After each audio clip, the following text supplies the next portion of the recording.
we have Rachael Sparks. Rachael was born in Waco. She graduated with a degree in microbiology from Texas A&M University.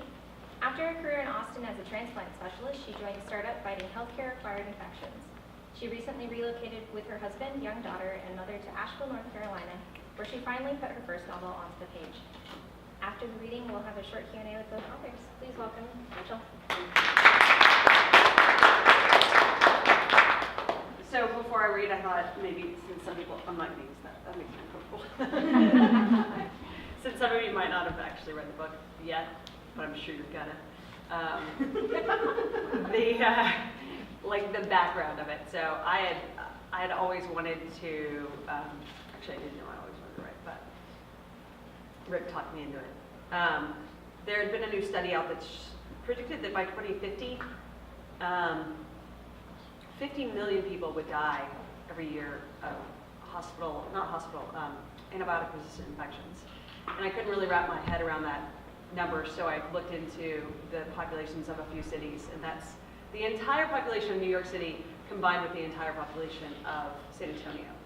And so it just sort of blew my mind. And then one night, my husband and I were having a few drinks and talking about things that we wanted to do that were big ideas, and he dared me to, just spit out something I always wanted to do, and I said, write a novel. So he set up a dare whereby I would have to write the first 5 chapters in 3 months, and he would have to build a piece of furniture in those 3 months. And so I got finished with Resistant about 9 months later, and he still hasn't built it. So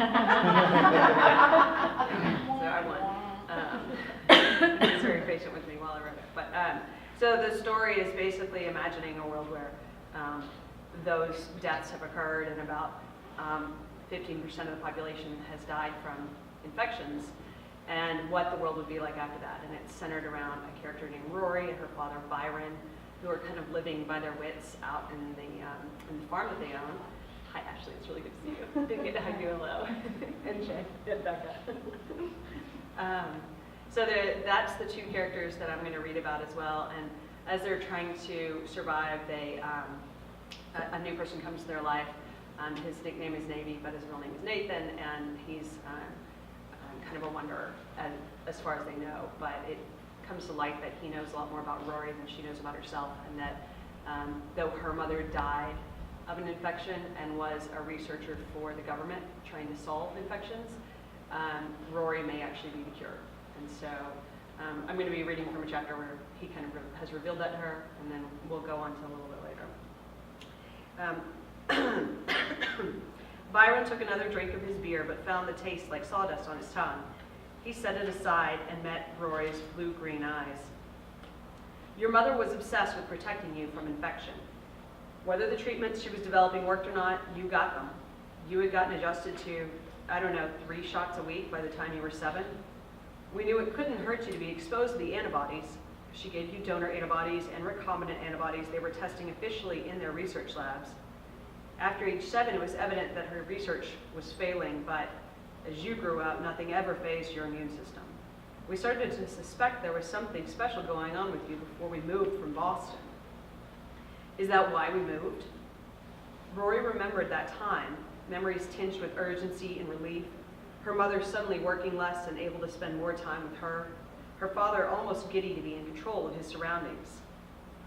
Partly, and for all the same reasons we told you, but when she realized that despite all of her years of research, you were the only experiment that succeeded, she was also beginning to suspect that the Task Force for Epidemiology and Antimicrobial Research was never planning to release a cure to the world.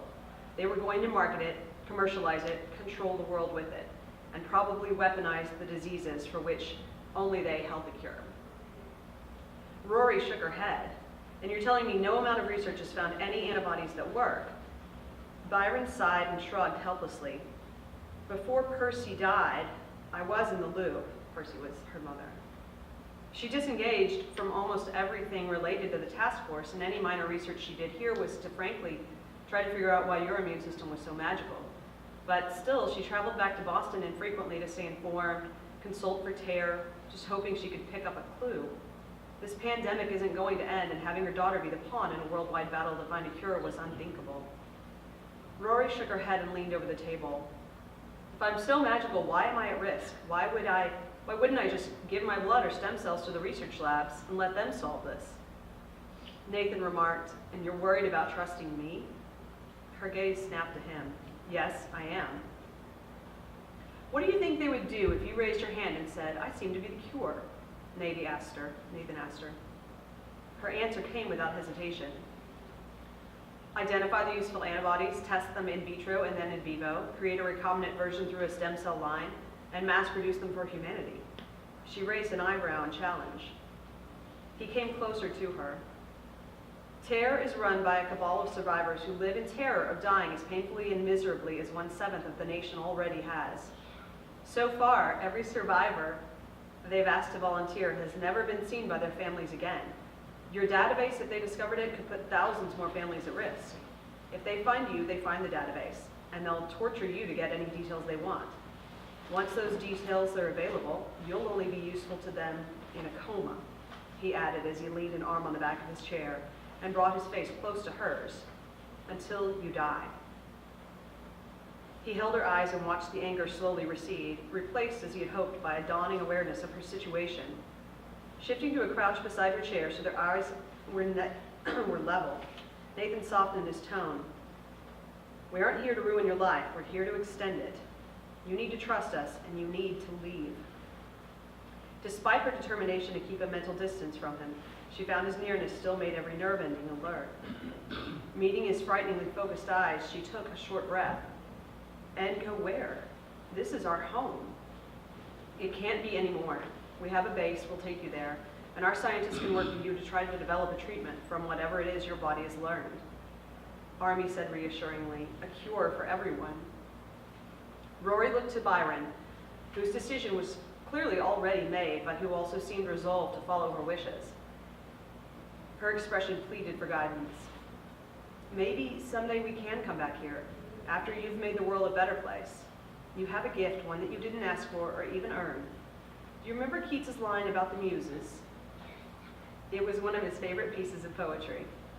She closed her eyes, frowned, and then spoke softly. But strength alone, though of the muses born, is like a fallen angel, trees uptorn. She opened her eyes. I can't remember the rest. He completed it. Darkness and worms and shrouds and sepulchres delighted, for it feeds upon the burrs and thorns of life, forgetting the great end of poesy, that it should be a friend to soothe the cares and lift the thoughts of man. Poetry and music are no different gifts than science. Being gifted the way you are, it could do the damage of a fallen angel, or it could lift the thoughts and soothe the cares of man. Byron covered her hand in his and squeezed it. Rory clenched her jaw against tears. She'd always known that was a quote her father loved. Until today, she hadn't understood why. It hurt to know that he'd been hiding something from her for so long, something that obviously pained him too. Okay, then we leave. After we let the neighbors know to care for the chickens and take the apples. Nathan shook his head. We can't let them know. You need to disappear quietly. And then I'm going to jump ahead to after they've kind of escaped. Byron is with the other person, whose nickname is Army, on a boat in the North Atlantic. Byron poured 2 cups of coffee in the tiny galley of his ancient boat, stirred in a small spoonful of molasses he had indulged in bringing, and brought them aft to where Army was manning the helm. The sunrise was blinding on the horizon, and it lit the surface of the Atlantic Ocean with a dazzling sparkle. Army thanked him and took a sip, then sent him a quizzical look. Molasses, actually sweet potato molasses. I noticed you used sugar back at the farm. Army chuckled, and his accent seemed to thicken when he said, you won't believe this, but my grandmama made me something like that back in Trinidad. Must have been a wise woman, Byron smiled. She was a firecracker. You said Marines took you in when you were a boy. Why was that? Byron probed. Everyone was dead. I was all alone, Army shrugged casually, but Byron's stomach clenched at the picture, a few words painted. A young boy, orphaned by a plague of infections that had been killing off the population.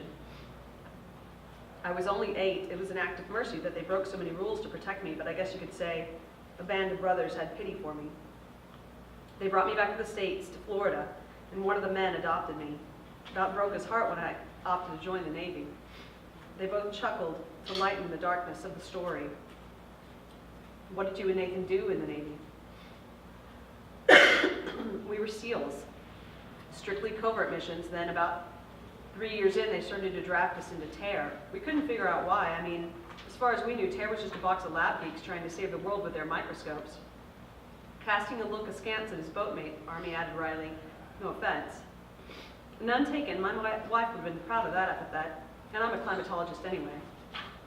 Army continued, General Kessler, the sort of silent commander of TARE, convinced us that they needed us, that certain factions were holding survivors hidden from the world, or the survivors were scared and hiding, and they needed those survivors to progress their research.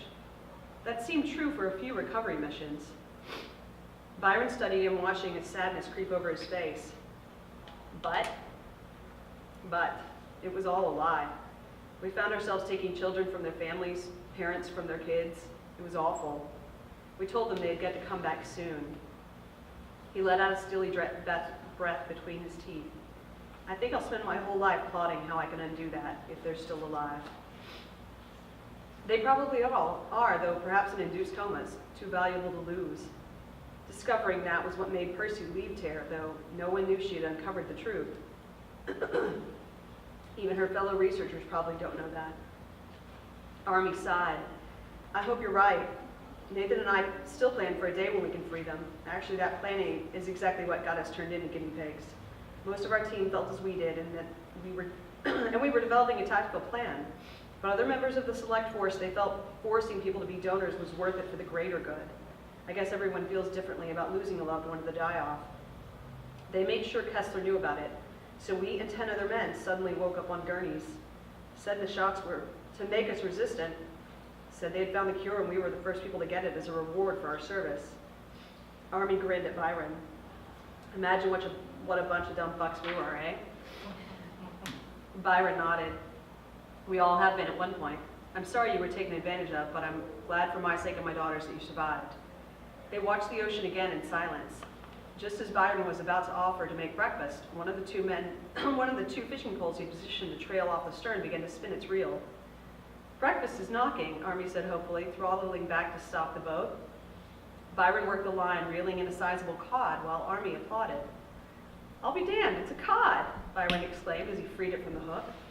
He turned to set the line down in a safe spot, and as he turned back, jumped in shock as Army's arm crashed a wooden cosh on the fish's head, executing it with a single sharp blow. Jesus, I planned to put it in a live well. Army barely glanced at him. You do mean to eat it, right? Well, yeah. Well, then he's better off now. It's cruel and unusual punishment to do that slow smother to a fish, Byron. Byron gave it a moment's thought and decided he quite agreed with the younger man. Leaning back on his heels, he studied the fish respectfully. Army watched him, staring at it in wonder. Well, I did mean you had to give it last rites. Byron chuckled and then gave into a long, deep belly laugh that felt very good in spite of the recent 72 hours of pure stress. I was just reflecting on history, Army. Standing up, he took the fish to the cleaning table, built in the back edge of the stern, and set to work on the process to make it edible. This fish helped build America. They say they used to grow as big as men. The largest must have been as long as this boat. They say you used to scoop them out of the ocean with buckets. It kept Native Americans alive, then colonists. It was probably the most eaten fish in the Americas and Europe in the 1800s. So we overfished it? Yep, till it was practically extinct. Even this boat's nets helped. Oh, we passed weak laws to save them, added regulations and protected zones, but nobody believed they'd ever really fished them to death. Army snorted. Sounds familiar. Nobody had ever thought antibiotics would just stop working. Yep, and the climate change didn't help the cod either. When the North Atlantic starts feeling like the Gulf of Mexico, if you don't have the strength to paddle to Greenland, you die. Army helped him scale it, and then they both rinsed their hands and headed inside the galley. Byron pan-fried half the fish and served it with a couple of the boiled eggs Rory had packed for them. I can remember when the reef started to die near the island where I grew up. First the algae tide, then the coral just poof. We called them ghost towns, those reefs that used to be like an underwater jungle, all those colors. Suddenly they just became white, dead. All the fish disappeared, barely a lobster could be found. Is this cod a sign that things are getting better? Byron gave a smirk and shrugged. It's bound to be better for everything but humans. We're a fraction of the number we used to be. But we managed to shift the Earth's poles all by ourselves, something we never known to happen so quickly in the history of the planet. Army's stunned expression revealed he hadn't been taught this in school. Byron topped off their coffees and cleansed the plates, explaining further as Army got the boat moving again. We caused such extreme climate change that by the turn of the century, the distribution of water around the Earth had simply shifted. Eurasia was drained of its aquifers, and drought had plagued most of it through the last 100 years. Add to that the melting of the polar ice caps, and it's if the Earth was a spinning top and then someone stuck a piece of gum on it. He reached over to an ancient bobber hooked onto a shelf, his grandfather's effort at decor. Pinching it at the top, he flicked his fingers, and it spun 3 times, old and even, then toppled. It unbalances the distribution of weight, and the top wobbles. Now, the Earth has always had an imperfect spin, but we threw it into complete reversal from the direction. It had always wobbled when the pole was at the top of Canada. So where's the North Pole now? Not far above Norway. And all this is why electrical storms and freak blizzards can happen without warning. As Byron nodded and started to explain more, Army held up a hand. I need a break. Settling back in the pilot seat, Army eyed his GPS coordinates with distrust. Those still work, Byron reassured him. Compasses just have to be adjusted for.